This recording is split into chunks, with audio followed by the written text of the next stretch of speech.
अस्सलाम वालेकुम व्यूअर्स, आज मैं आपकी बेहद फरमाइश पर लेकर आई हूँ पिज़्ज़ा बनाने की बेहद आसान सी रेसिपी। बहुत ही बजट फ्रेंडली रेसिपी है। आप जानकर हैरान रह जाएंगे कि आज जो हमने पिज़्ज़ा तैयार किया है, ना तो हमने इसके लिए यीस्ट मंगवाया है, ना ही पिज़्ज़ा सॉस मंगवाई है और ना ही हमने इसमें चीज़ को यूज़ किया है। बग़ैर ओवन के हम ये पिज़्ज़ा तैयार करेंगे, तो आपने इस रेसिपी को एंड तक ज़रूर वॉच करना है और कोई भी स्टेप मिस नहीं करना है। तो मेरी गारंटी है इस रेसिपी के लिए कि बेहद मज़ेदार पिज़्ज़ा अब बहुत ही कम बजट में बनाकर रेडी कर लेंगे। तो चलिए सबसे पहले देख लेते हैं कि हम इसकी डो किस तरह से तैयार करेंगे। तो इसकी डो तैयार करने के लिए एक बाउल के ऊपर इस तरह से एक छलनी रखेंगे और इसमें डालेंगे 1 कप मैदा। साथ ही इसमें डाल देंगे 1/4 टीस्पून बेकिंग सोडा और इसके अलावा इसमें डालेंगे 1/4 टीस्पून बेकिंग पाउडर। इसमें दोनों चीज़ें इस्तेमाल करेंगे, बेकिंग पाउडर भी और बेकिंग सोडा भी। हाफ़ टेबल स्पून पीसी हुई चीनी डाल देंगे और इन तमाम चीज़ों को अच्छी तरह से छान लेंगे। तमाम चीज़ों को मैंने छान लिया है और अब इसके अंदर मैं 1 टेबल स्पून घी डालूंगी। मैं जो चम्मच यूज़ कर रही हूँ हाफ़ टेबल स्पून वाला है, तो इसलिए मैंने 2 दफ़ा डाला है। 1 टेबल स्पून घी डालेंगे और इसके अलावा इसमें जाएगा दही। आपने रूम टेम्परेचर पे दही लेना है, फ्रिज का रखा हुआ ठंडा दही इस्तेमाल नहीं करना। 4 टेबल स्पून भर के मैंने दही डाला है और साथ ही मैंने नमक डाला था 1/4 टीस्पून। वो स्टेप मुझसे मिस हो गया है, लेकिन मैंने इसमें 1/4 टीस्पून नमक भी ऐड किया है। तमाम चीज़ों को हाथ से अच्छी तरह से मिक्स कर लेंगे यहाँ तक कि ये वेल कंबाइन हो जाएँ।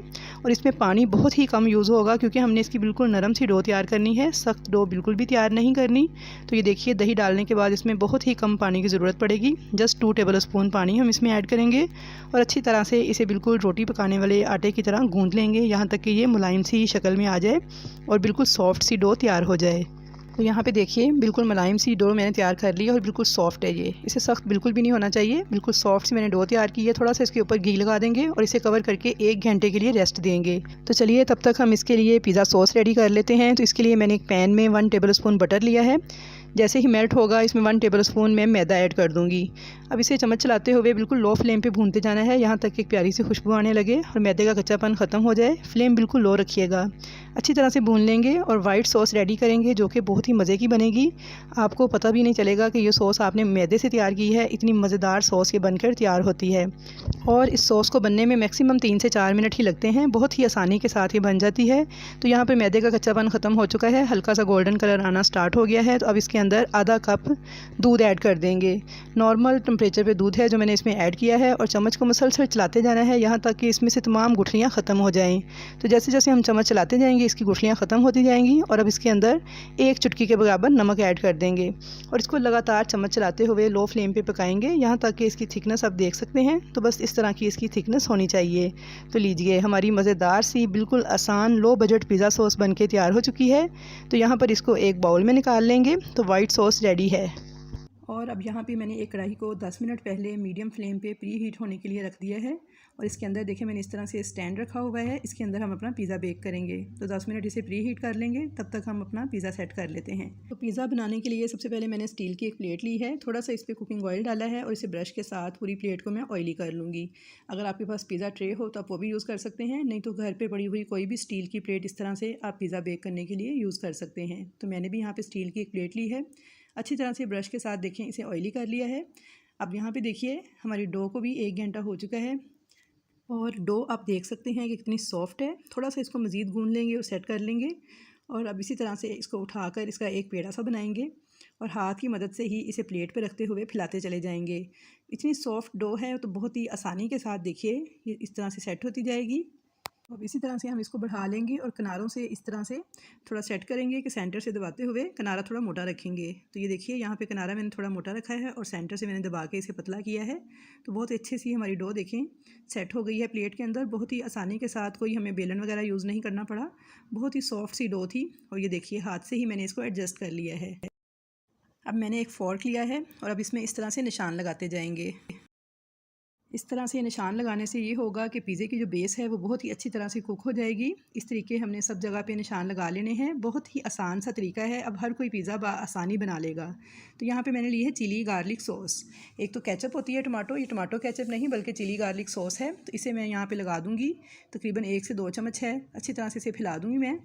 और अगर आपके पास चिली गार्लिक सॉस ना हो तो आप सिंपल टमाटो केचप के अंदर ही थोड़ी सी कुटी हुई लाल मिर्च, थोड़ा सा नमक और थोड़ा सा चाट मसाला डाल के तो ये सॉस तैयार कर लीजिएगा। तो इस तरह से भी तैयार हो जाएगी। तो यहाँ पे देखिए मैंने लगा दी है। और अब ये जो सॉस हमने वाइट सॉस रेडी की थी इसको खिलाएँगे। तो ये तकरीबन सारी ही यूज़ होगी मेरी। तो ये देखिए मैंने उतनी ही बनाई थी जितनी हमारी पूरी पूरी आएगी। तो ये मैंने सारी अच्छे से फैला दी है चम्मच की मदद से। बहुत ही आसानी के साथ ये भी एडजस्ट हो जाएगी। और अब इसके ऊपर हमने कुछ वेजिटेबल्स जो हैं वो यूज़ करनी है, क्योंकि हम वेजिटेबल पिज़्ज़ा तैयार कर रहे हैं जो कि बहुत ही लो बजट में तैयार होगा और बहुत ही टेस्टी बन के तैयार होगा। तो ये यहाँ मैंने थोड़ी सी शिमला मिर्च, प्याज और टमाटर लिए हैं और इस तरह से लंबा लंबा उनको पतला पतला सा काट लिया है। अब इस तरह से मैं इसे शिमला मिर्च, प्याज और टमाटर को पिज़्ज़े के ऊपर एडजस्ट कर दूँगी। थोड़ा सा जैसे भी आपका दिल चाहे आप इनको एडजस्ट कर सकते हैं। और जो वेजिटेबल्स आपको पसंद हैं वो आप यूज़ कर सकते हैं, और जो नहीं पसंद उनको आप स्किप भी कर सकते हैं। तो यहाँ पे देखिए मैंने शिमला मिर्चें, प्याज और टमाटर जो हैं पिज़्ज़े के ऊपर इस तरह से अरेंज कर दिए हैं। अब इसके ऊपर हम ओरिगेनो छिड़क देंगे तकरीबन 1 से 2 चुटकी के बराबर, और साथ ही चिली फ्लेक्स डाल देंगे 2 चुटकी। तो हमारा पिज़्ज़ा रेडी हो चुका है बेक करने के लिए। तो माशाल्लाह से देखिए कितना खूबसूरत लग रहा है। इस स्टेज पर अगर आप चाहें तो इसके ऊपर चिकन भी ऐड कर सकते हैं, लेकिन क्योंकि मैं वेजिटेबल पिज़्ज़ा तैयार कर रही हूँ तो इसलिए मैं सिर्फ वेजिटेबल्स ही लगाऊंगी। तो यहाँ पे देखिए मैंने प्री हीट कढ़ाई के अंदर पिज़्ज़ा ट्रे को रख दिया है। इसे कवर कर देंगे और ऊपर से कोई मोटा कपड़ा या फिर टॉवल दे दीजिएगा ताकि ये इसकी हीट जो है वो बैलेंस रहे। 20 मिनट तक बिल्कुल लो फ्लेम पर इसको बेक करेंगे। तो यहाँ पे 20 मिनट हो चुके हैं। तो चलिए चेक कर लेते हैं पिज़्ज़े को। तो ये देखिए माशाल्लाह कितना खूबसूरत इसका कलर आया है और कितना ज़बरदस्त फूल के तैयार हुआ है। तो चलिए अब इसे बाहर निकाल लेते हैं। तो यहाँ पे मैंने पिज़्ज़े को बाहर निकाल लिया है और अभी मैं आपको चेक करवाती हूँ काट कर कि कितना ज़बरदस्त अंदर से पक के तैयार हुआ है। तो बस इस स्टेज पर अगर आपको मेरी ये रेसिपी पसंद आ रही है तो प्लीज़ रेसिपी को लाइक कर दीजिए, और अगर चैनल पर नए हैं तो चैनल को सब्सक्राइब कर लीजिएगा। और अगर कोई इसमें चिकन की एडिशन करना चाहता है तो वो भी इस्तेमाल कर सकता है, लेकिन मैंने क्योंकि वेजिटेबल पिज़्ज़ा तैयार किया है लो बजट में तो इसलिए मैंने इसमें चिकन बिल्कुल भी ऐड नहीं किया, लेकिन फिर भी ये बहुत टेस्टी बन के तैयार हुआ है। तो यहाँ पे देखिए पिज़्ज़ा हमारा बहुत ही ज़बरदस्त किस्म का पक चुका है। मैं आपको इसकी नीचे वाली बेस दिखा रही हूँ यहाँ पे। तो आप देख सकते हैं कि कितना खूबसूरत कलर आया है नीचे बेस पे भी, और पक चुकी है बिल्कुल। कितना खूबसूरत बन के तैयार हुआ है। बिल्कुल ऐसा लग रहा है जैसे हम इसे ओवन में बनाते हैं। पिज़्ज़ा सेम इसका वही रिज़ल्ट आया है पतीले में भी। तो फ्रेंड्स हमारा ये बहुत ही सॉफ्ट सा और बहुत ही यमी सा पिज़्ज़ा बन के तैयार हो चुका है। तो ये देखिए मैंने इसकी कटिंग कर ली है और अब मैं आपको दिखाती हूँ कि कितना सॉफ्ट लग रहा है दिखने में, और खाने में भी बहुत ही मज़ेदार बनता है। आप यकीन नहीं करेंगे कि बिना यीस्ट के, बिना सॉस के, बिना चीज़ के हमने इसको तैयार किया है। घर में मौजूद मुख्तसर सी चीज़ों के साथ हमने इसको बनाया है। तो जब इसे खाएँगे तो आपको बिल्कुल भी ऐसा नहीं लगेगा कि हमने इसमें चीज़ यूज़ नहीं की, बल्कि आपको ऐसा ही लगेगा कि जैसे हम चीज़ वाला पिज़्ज़ा खा रहे हैं। तो आई होप व्यूअर्स कि आपको मेरी आज की ये रेसिपी बहुत ज़्यादा पसंद आई होगी। रेसिपी अच्छी लगे तो वीडियो को लाइक कर दीजिए, चैनल पर नए हैं तो सब्सक्राइब कर दीजिएगा।